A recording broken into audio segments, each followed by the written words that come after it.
అందరూ ఎవరవుతారు? మగవాళ్ళు అయిపోతారు. సో అంటే 10 కుటుంబాలు రోడ్డు మీద పడిపోతాయి సడన్ గా. అందుకే మేము ఎప్పుడు అందరికీ చెప్తుంటాం, అన్ని విలేజెస్ లో కూడా, అన్ని గ్రామాల్లో కూడా, ఈ సారాయికి దూరంగా ఉండండి, సారాయి కాంచొద్దు. అది ఏదో ఒక రోజు కాంచే వాళ్ళకి కొంత డబ్బు వచ్చే అవకాశం ఉండొచ్చు, కానీ అటు తిరిగి ఇటు తిరిగి మన మీద పడుతుంది ఎదురు. ఎందుకు? రేపు మన పిల్లలు కూడా తాగే అవకాశం ఉంది కదా, మనమే దాన్ని ఎంకరేజ్ చేస్తే.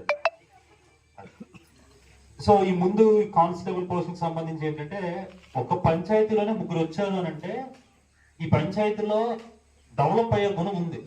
అంటే ఏంటి, ఇక్కడ ఎలా ఉండిపోయి ఏదో ఆడుతూ పాడుతూ తిరిగేయడం కాకుండా, నేను గొప్పవాడిని అవ్వాలి, ఈ పంచాయతీ నుంచి నేను బయటకు వచ్చి నేను ఒక మంచి జాబ్ లోకి వెళ్ళాలి అన్న ఉద్దేశం ఈ పంచాయతీలో ఉందన్న విషయం అర్థం అవుతుంది.